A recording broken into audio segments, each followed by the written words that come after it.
Hello everyone, Mike is here. Today is a part 2 of GoldFinch educational program. Today I want to talk about high-level risks and how to address them. Three main topics will be covered: macroeconomy, currency and regulatory risks, with a lot more besides them. Fasten your seatbelts, pull your tin-foil hats and let's dive into it. But this won't be a regular one, as you might already noticed. Other participants would eagerly talk about economy of different third world countries and how upper mentioned factors could affect them. I want to talk about these topics from the perspective of United States dollar. But wait a second, it's called differently. It is indeed a Federal Reserve note. But what is a Federal Reserve? You can Google it, but the fact that it is a private form of a bank will be in a shadow. Federal Reserve System prints money and give them to United States as a loan with an interest to return. As you might understand, the government will never pay this debt because an emission of more dollars is on the Federal Reserve side.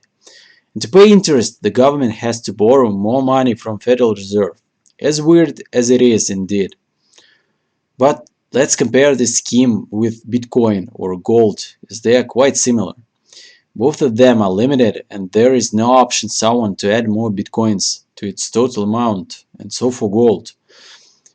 Alchemists of the past struggled to do it, but with no success. Also, Bitcoin and gold are more and more hard to mine.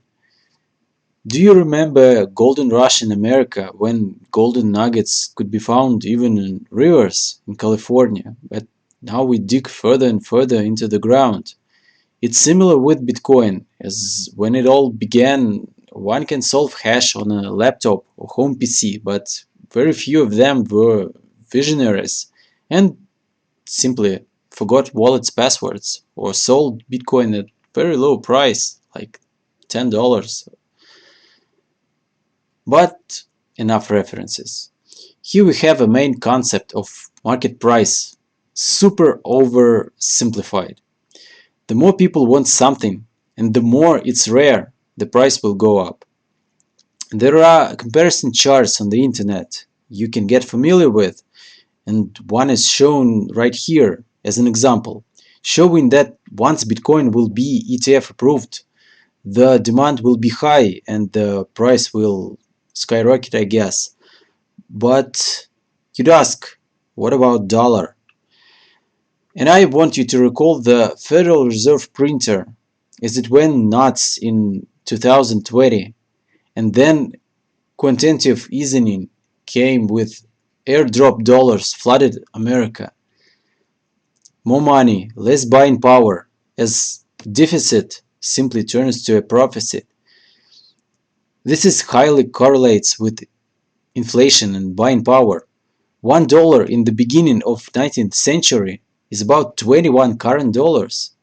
So dollars are not that stable as you might think, and macroeconomy processes could also affect them too. So your USDCs. Another thing I want to talk about is the Federal Reserve interest and how it could change the landscape of economy dramatically. Throughout the history, it jumped up to two-digit numbers, and this affects every sphere of life, as banks will give you loans with interest not less than this number. The bigger loan interest, the less people uses credits, and thus it slows down economy, as it leads purchasing volume to drop. The less people buy stuff, the more businesses go bankrupt. The less businesses up and running, the less taxes to be paid. Well, I guess you get the point. So, one decision of a private banking institution which prints money could exterminate economy and currency power with its price. And now we are talking about stable US dollars to which USDC is linked as one-to-one. I'll give you a couple of seconds to rethink about it all.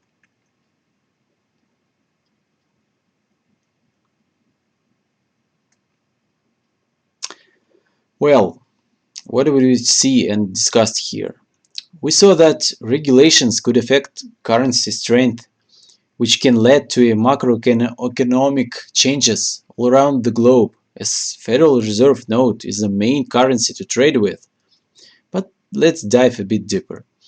They'll show you how it correlates to pandemic of SARS-CoV-2. If we look at US current infections, we could see that currently we have more than 100,000 new cases a day.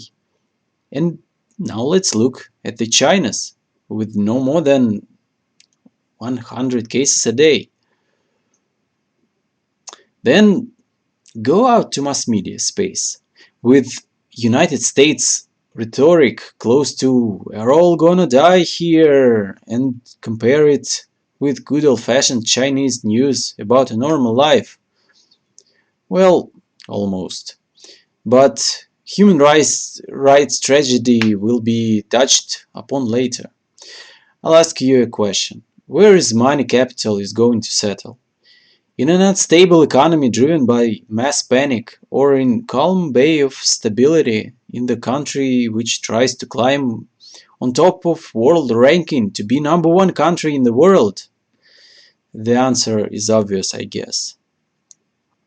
Please take your time and Google how well-known and famous American multi-billionaires opens their family funds in Asia, like Hong Kong or Singapore, the neighbors to China.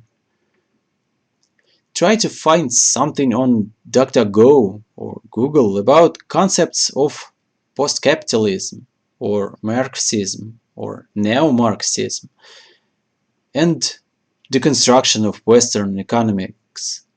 If you want to follow this white rabbit deeper down this hole, if you will. Related topics could be found in Klaus Schwab's book about COVID-19 consequences, how he sees you shiny world with fourth technical revolution.